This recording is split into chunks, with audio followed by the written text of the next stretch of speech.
नमस्कार दोस्तों, स्वागत है आपका एक बार फिर बिहार समाचार के इस वीडियो में। दोस्तों, आज बेहद बड़ी और महत्वपूर्ण खबर निकल कर आ रही है, जिसका सटीक जानकारी हम आपको इस वीडियो में देने वाले हैं। तो आप वीडियो को शुरू से अंत तक जरूर देखिएगा। दोस्तों, इसी बीच आपके लिए पहली खबर। सबसे पहले जानेंगे सोने और चांदी का भाव, तो आप वीडियो को शुरू से अंत तक जरूर देखें। सोने एवं चांदी की कीमतों में सोमवार को बढ़ोतरी दर्ज की गई। HDFC सिक्योरिटीज के मुताबिक राजधानी में सोमवार के सोने की कीमत जो है 389 रुपए प्रति 10 ग्राम की बढ़ोतरी देखने को मिली। इस तरह दिल्ली में सोने का मूल्य 48,866 रुपए प्रति 10 ग्राम पर पहुंच गया। इससे पिछले सत्र में राजधानी दिल्ली में सोने का मूल्य 48,477 रुपए प्रति 10 ग्राम पर था।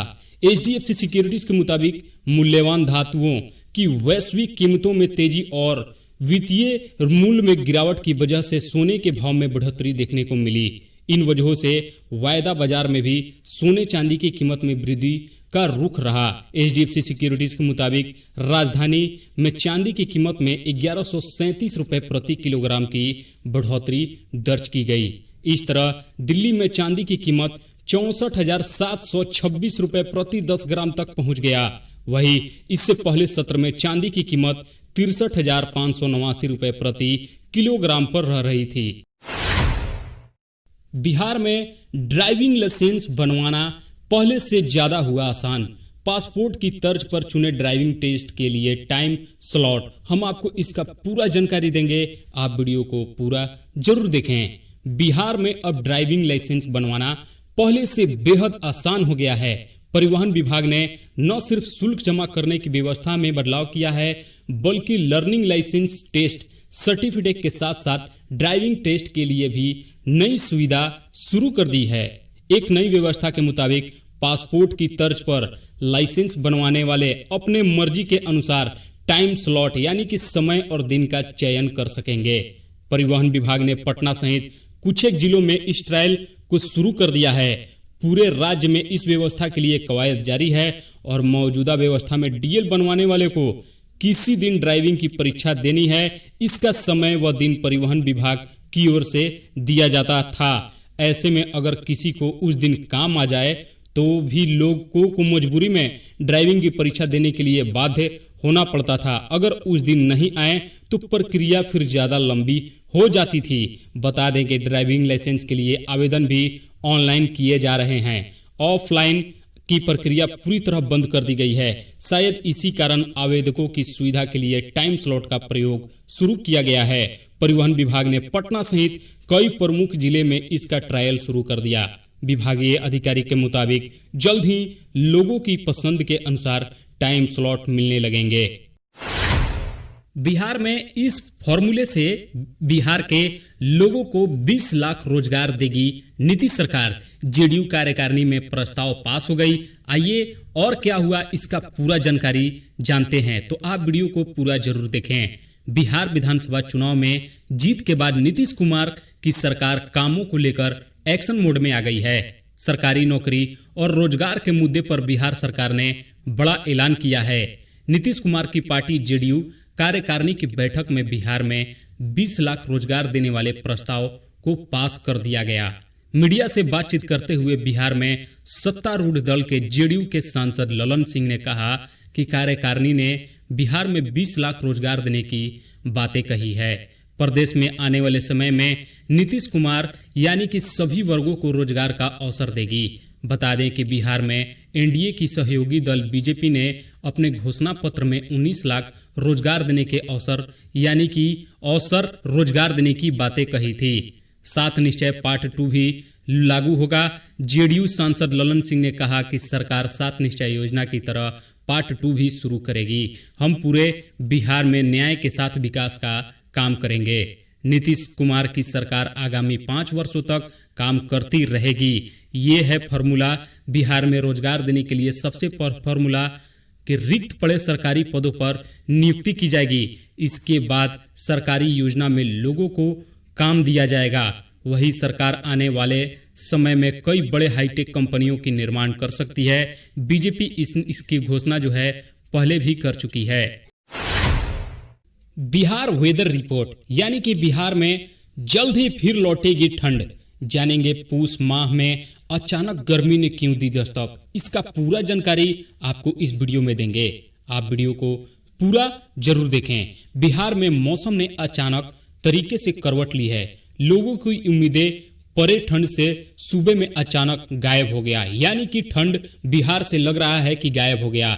जिस समय लोग कड़ाके की ठंड की उम्मीद लगाते रहते हैं, उस पूस के मास में फाल्गुन वाली गर्मी लोगों को सामने हकीकत बनी हुई है। दिसंबर में ठंड से ठिठुरने वाले लोग अचानक जनवरी की शुरुआत में ही कंबल और स्वेटर को किनारे कर चुके हैं। आइए जानते हैं इसके पीछे की खास वजह क्या है। जनवरी के माह में जहां बिहार के लोग अक्सर ठंड से ठिठुरते मिलते हैं, वही इस साल 2021 की जनवरी ठंड नहीं बल्कि गर्मी की साथ बीत रही है। मौसम विभाग के जानकार इसके पीछे की वजह पश्चिमी विक्षोभ को बताते हैं। मौसम मामले के जानकार के अनुसार पश्चिमी विक्षोभ बिहार के ठंड की मास्टर चाबी है। बिहार में इसके आगमन पर ही ठंड का आगमन निर्भर करता है। इस बार इसके बिहार आने में देरी होने के कारण ठंड जो है गायब हो गया है। दिल्ली, एनसीआर व उत्तर भारत के कई राज्य अभी भी कड़ाके की ठंड का सामना कर रहे हैं। बिहार और उसके आसपास के क्षेत्रों में गर्मी का मौसम बना हुआ है। पंजाब, हरियाणा, राजस्थान, दिल्ली, उत्तर प्रदेश के मध्य के इलाके में ठंड बेहद तेज रहने की वजह भी पश्चिमी विक्षोभ ही हैं, जिसके कारण बर्फीली हवाएं चलती हैं और वो इन इलाकों को ठंड से कपा देती हैं। लेकिन बिहार आते आते इसके कमजोर होने के कारण यहाँ उस तरह की ठंड नहीं महसूस की जाती है। हालांकि बिहार में भी जल्द ही ठंड का असर आपको देखने को मिल सकता है। बिहार से सटे जगहों पर पिछले 24 घंटे में न्यूनतम तापमान में गिरावट दर्ज की गई है। वहीं पश्चिमी विक्षोभ का भी 1 से 2 दिन में बिहार आने की संभावना जताई जा रही है, जिसके बाद ठंड का असर तेज हो जाएगा। बिहार में कब पेश होगा इस साल का बजट? सत्र को लेकर तेजस्वी यादव ने नीतीश कुमार को दी चेतावनी। आइए इसका पूरा डिटेल जानते हैं। आप वीडियो को अंत तक जरूर देखें। बिहार में कब पेश होगा इस साल का बजट? सत्र को लेकर तेजस्वी यादव ने नीतीश कुमार को चेतावनी दे दी। बिहार में साल 2021 का बजट सत्र फरवरी में जारी हो सकता है। केंद्रीय बजट जारी होने के बाद बिहार में बजट जारी किया जाएगा। बिहार में इस साल बजट सत्र में 7 निश्चय योजना पार्ट 2 को स्वीकृति मिल जाएगी। बिहार में बजट वित्त मंत्री तारकिशोर प्रसाद पेश करेंगे। मिली जानकारी के अनुसार बिहार में 3-4 दिन में बजट सत्र बुलाने के लिए बैठक बुलाई जाएगी। बैठक में सत्र को लेकर तिथि निर्धारित किया जाएगा। बिहार में बीते साल 2.11 लाख करोड़ रुपए का बजट पेश किया जाएगा। बजट में शिक्षा और स्वास्थ्य पर विशेष फोकस रहेगा। तेजस्वी ने सरकार को घेरा। इधर तेजस्वी यादव ने नीतीश सरकार पर निशाना साधा है। तेजस्वी ने कहा है कि सरकार अगर बजट सत्र को कम दिनों के लिए करेगी तो राजद हंगामा करेगी। तेजस्वी ने इसी के साथ घर का घेराव करने की भी धमकी दी। नेता प्रतिपक्ष तेजस्वी ने कहा है कि विधानसभा का परंपरागत बजट सत्र नहीं बुलाया गया तो महागठबंधन बजट सत्र का बहिष्कार करेगा। इस दौरान वह सदन की कार्रवाई में हिस्सा न लेकर सदन चलने की अवधि तक मुख्यमंत्री और उप मुख्यमंत्री के आवासों का घेराव करेगा। तेजस्वी ने बताया कि कोरोना वैक्सीन के वितरण अगर बजट सत्र के दौरान होगा तो इससे वैक्सीन वितरण अभियान को और मदद मिलेगी। वह सही फीडबैक देंगे, इससे अफसरशाही पर भी दबाव बनेगा। नेता प्रतिपक्ष तेजस्वी ने कहा है कि महागठबंधन ने निर्णय लिया है कि वह 3-4 दिन में बजट सत्र का पुरजोर विरोध करेगा। बिहार में 16 जनवरी से शुरू होगा कोरोना वैक्सीनेशन। 300 जगहों पर 1500 कर्मियों की टीम रहेंगी तैनात। इसका पूरा जानकारी आपको देंगे। आप वीडियो को अंत तक जरूर देखें। बिहार में 300 चिन्हित स्थलों पर 16 जनवरी से कोरोना का टीकाकरण कार्य शुरू होगा। पहले चरण में 1500 कर्मियों की टीम स्वास्थ्य कर्मियों को कोरोना टीका लगाएंगे। राज्य के प्रत्येक केंद्र पर 5 संसदीय टीम का गठन टीकाकरण के लिए किया गया। एक केंद्र पर एक दिन में 100 लोगों को टीका लगाया जाएगा। यह बात स्वास्थ्य मंत्री मंगल पांडे ने की है। उन्होंने कहा है कि कोरोना टीकाकरण अभियान को सफल बनाने के लिए स्वास्थ्य विभाग पूरी तरह से सतर्क और सजग है। जिन 300 स्थानों पर टीकाकरण का शुभ आरंभ होना है उनमें सभी 9 सरकारी मेडिकल कॉलेज, सह अस्पताल, 5 प्राइवेट मेडिकल कॉलेज और अस्पताल, किशनगंज, कटिहार, मधुबनी, रोहतास एवं सहरसा के 21 सदर अस्पताल, 17 अनुमंडलीय अस्पताल, 208 प्राथमिक एवं सामुदायिक स्वास्थ्य केंद्र और पीएचसी एवं सीएचसी, 1 नर्सिंग स्कूल, 3 रेफरल अस्पताल एवं शेष 36 निजी संस्थान शामिल हैं। गोपालगंज में करोड़ों रुपए के कछुए के साथ 2 तस्कर गिरफ्तार हुए हैं। इसका पूरा जानकारी आपको देंगे, आप वीडियो को अंत तक जरूर देखें और वीडियो को एक लाइक, सब्सक्राइब और अपने दोस्तों में शेयर जरूर कर दें। बिहार के गोपालगंज जिले के कुचायकोट थाने के बलधरी चेक पोस्ट पर रविवार की देर रात वाहन जांच के दौरान पुलिस ने एक ट्रक में तस्करी के लिए ले जा रहे करोड़ों रुपए के कछुओं के साथ 2 तस्करों को गिरफ्तार कर लिया।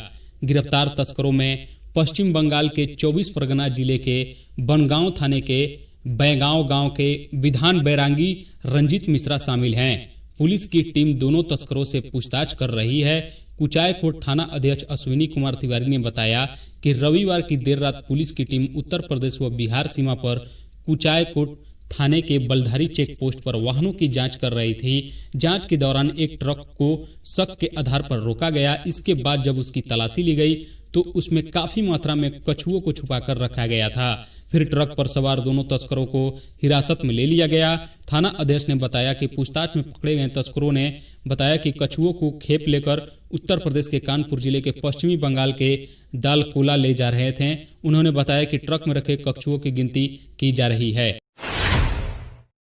मुजफ्फरपुर में आर्म्स एक्ट की धारा हटाने को घूस मांगने वाले दरोगा का ऑडियो जो है वायरल हो गया है और सस्पेंड क्या है इसका पूरा जानकारी हम आपको इसका पूरा डिटेल देंगे।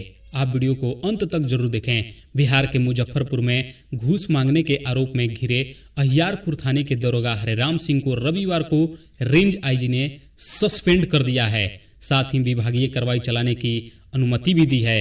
दरोगा पर एक केस में आर्म्स एक्ट की धारा हटाने के लिए 50,000 रुपए रिश्वत मांगने का आरोप लगा है। इसका ऑडियो वायरल हो गया था। आईजी ने इसकी जांच कराई। प्रारंभिक छानबीन में मामला सत्य पाया गया। आईजी गणेश कुमार ने बताया कि अहियारपुर थाने में 25 अप्रैल 2020 को शहबाजपुर के रंजन कुमार ने केस कराया था। इसमें 7 को नामजद और 25 अज्ञात आरोपियों का नाम दिया गया था। खेत में पकड़कर मारपीट और हथियार के बल पर 14,000 रुपए का गेहूं लूटने का आरोप लगा था, जिसकी जांच दरोगा हरेराम सिंह कर रहे थे। जांच के दौरान आरोपितों से आर्म्स एक्ट एवं अन्य धाराओं हटाने के लिए 50,000 की मांग की गई थी। रुपए नहीं देने पर बगैर जांच के ही जेल भेजने की धमकी दी गई थी। इसका ऑडियो वायरल हो गया और साथ ही कोर्ट में इसकी डायरी भी जमा नहीं कर रहे थे। इस पूरे प्रकरण की जांच एसएसपी ने कराई गई और इसकी रिपोर्ट के आधार पर दरोगा को सस्पेंड कर दिया गया। मुख्यमंत्रियों के संग बैठक के बाद बोले पीएम मोदी, कोरोना संकट में एकजुटता से काम किया, वैक्सीनेशन पर न फैले अफवाह। इसका पूरा जानकारी हम आपको देंगे, आप वीडियो को अंत तक जरूर देखें। देश में 16 जनवरी से होने वाले कोरोना टीकाकरण से पहले सोमवार को प्रधानमंत्री नरेंद्र मोदी ने विभिन्न राज्यों के मुख्यमंत्रियों के साथ बातचीत की। यह drug controller general of India यानी कि डीसीजीआई द्वारा वैक्सीन की इमरजेंसी इस्तेमाल के अप्रूवल के बाद पीएम मोदी और सीएम के बीच पहली बातचीत थी। वर्चुअल माध्यम से हुई इस बैठक में केंद्रीय मंत्री अमित शाह ने भी हिस्सा लिया। बैठक के बाद पीएम मोदी ने कहा कि कोरोना संकट के समय राज्य ने एकजुटता से काम किया। बता दें कि डीसीजीए ने 2 टीके को मंजूरी दी है। एक ऑक्सफोर्ड एस्ट्राजेनेका का टीका है जिसे भारत में कोविशील्ड के नाम से जाना जाता है। दूसरी भारत बायोटेक की कोवैक्सीन है। देश भर में अब तक कई दौर से ड्राई रन हो चुके हैं। बैठक के बाद पीएम मोदी ने कहा, मुझे संतोष है कि कोरोना के इस संकट का काल में हम सब ने एकजुटता होकर काम किया। जो सीख लाल बहादुर शास्त्री जी ने दी थी उस पर चलने का हम सब ने प्रयास किया। मोदी ने कहा कि हम सभी को यह सुनिश्चित करना होगा कि वैक्सीनेशन पर किसी तरह की कोई अफवाह न फैलने पाए। अवैध निर्माण मामले में एक्टर सोनू सूद को बॉम्बे हाई कोर्ट ने दी राहत। 13 जनवरी तक बीएमसी की कार्रवाई पर रोक। इसका पूरा डिटेल आपको देंगे, आप वीडियो को अंत तक जरूर देखें। अवैध निर्माण मामले में बॉलीवुड अभिनेता सोनू सूद को बॉम्बे हाई कोर्ट से राहत मिली है। बॉम्बे हाई कोर्ट ने 13 जनवरी तक सोनू सूद की इमारत पर बीएमसी द्वारा किसी तरह की कार्रवाई पर रोक लगा दी है। बीएमसी का आरोप था कि सोनू सूद ने बिना इजाजत लिए ही अपने जीहू स्थित रिहायशी इमारत को होटल बना दिया है। बीएमसी की ओर से जारी नोटिस के खिलाफ सोनू सूद ने बॉम्बे हाई कोर्ट का दरवाजा खटखटाया था। अब कोर्ट ने बीएमसी को 13 जनवरी तक इस मामले में किसी तरह का एक्शन न लेने का आदेश दिया है।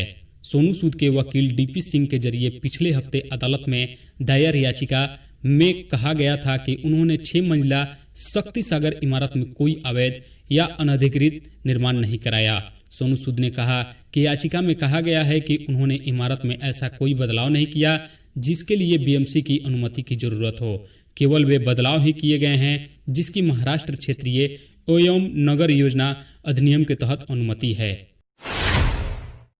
Bird flu virus news update. देश के 10 राज्यों में फैला बर्ड फ्लू। मत्स्य एवं पशुपालन विभाग ने साझा की जानकारी। इसका पूरा जानकारी आपको देंगे, आप वीडियो को अंत तक जरूर देखें।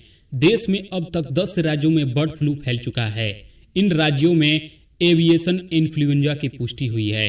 नए राज्य जहां बर्ड फ्लू के मामले सामने आए हैं वे राज्य यूपी और उत्तराखंड हैं। मत्स्य पालन, पशुपालन और डेयरी विभाग के मुताबिक उत्तर प्रदेश के कानपुर के चिड़ियाघर में मरे पक्षियों के सैंपल पॉजिटिव आने से हड़कंप मचा हुआ है। वहीं उत्तराखंड के कोटद्वार और देहरादून जिलों में कौवे की मौत की पुष्टि हुई है। दिल्ली में कौवे और बत्तख संजय झील में मृत पाए गए थे। आईसीसीआर NISD ने राजस्थान के टोक करौली भीलवाड़ा जिले में कौवे और प्रवासी जंगल पक्षियों की मृत्यु की पुष्टि की। वहीं गुजरात के वलसाड़, वडोदरा और सूरत जिले में भी 10 से राज्यों में एविएशन इन्फ्लुएंजा की पुष्टि की गई। एवियन इन्फ्लुएंजा का प्रकोप महाराष्ट्र के परभणी जिले में मुर्गियों के बीच पाया गया, जबकि बर्ड फ्लू की पुष्टि महाराष्ट्र के मुंबई, ठाणे, दापोली में कौवे से हुई। झारखंड की राजधानी रांची में धुरवा इलाके में स्थित पुराने विधानसभा भवन परिसर में सोमवार को 2 कौवे मरे पाए गए। चीटर स्मिथ ने फिर की बेईमानी। वीडियो हुआ वायरल। इसका पूरा जानकारी हम आपको देंगे, आप वीडियो को अंत तक जरूर देखें। ऑस्ट्रेलियाई बल्लेबाज स्टीव स्मिथ पर पहले भी बेईमानी के आरोप लग चुके हैं। बॉल टेपरिंग विवाद के बाद स्टीव स्मिथ ने अपने बल्लेबाजी से विवाद के दाग धोने की कोशिश कर रहे थे, लेकिन कहते हैं कि एक बार बेईमान हमेशा के लिए बेईमान ही है। स्मिथ ने इस कहावत को एक बार फिर चतुराई के साथ सत्य कर दिया। हुआ यूं कि भारत और ऑस्ट्रेलिया के बीच तीसरा टेस्ट धीरे धीरे एक रोमांचक मुकाम की ओर बढ़ रहा था। ऋषभ पंत एक अच्छी पारी की ओर बढ़ रहे थे। पंत ने निश्चित रूप से ऑस्ट्रेलियाई गेंदबाज विशेषकर नाथन लियोन को अच्छी तरह खेला। विकेटकीपर बल्लेबाज ने 64 गेंदों में अपना अर्धशतक पूरा किया, जिसमें 5 चौके और 3 छक्के शामिल थे। लेकिन ड्रिक्स ब्रेक होने पर कुछ ऐसा हुआ जिसमें दुनिया भर के क्रिकेट प्रेमियों की आश्चर्य में डाल दिया। ऑस्ट्रेलिया के जर्सी नंबर 49 जो स्टीव स्मिथ कुछ ऐसा करते हुए पकड़े गए जिससे उन्हें बेईमानी और धोखेबाज करार कर दिया गया। स्मिथ ने इस दौरान पिच पर लगे पंत के गार्ड मार्क्स को हटाकर उन्हें अनसेटल करने की कोशिश की।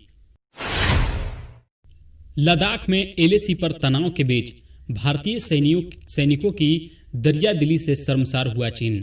आपको इसका पूरा जानकारी देंगे, आप वीडियो को अंत तक जरूर देखें। लद्दाख में एलएसी पर मौजूद भारतीय सैनिक जहां चीन की हर चालबाजी का मुंहतोड़ जवाब दे रहे हैं, वहीं भारतीय सैनिक दरियादिली भी दिखा रहे हैं। एक बार फिर भारतीय सैनिक की दरियादिली से चीन को शर्मसार होना पड़ा। भारतीय सैनिकों ने लद्दाख में सीमा पर पकड़े गए चीनी सैनिकों को चीन को वापस कर दिया। भारतीय सेना ने पकड़े गए चीनी सैनिकों की चुशुल मोल्डो बॉर्डर पॉइंट पर पीपुल्स लिबरेशन आर्मी को आज 10 बजे सौंपा। आपको बता दें कि 8 जनवरी की सुबह यह सैनिक पैगोंग झील के साउथ एरिया में एलएसी को पार करके भारतीय सीमा में आ गए थे, जिसके बाद इंडियन आर्मी ने गिरफ्तार कर लिया।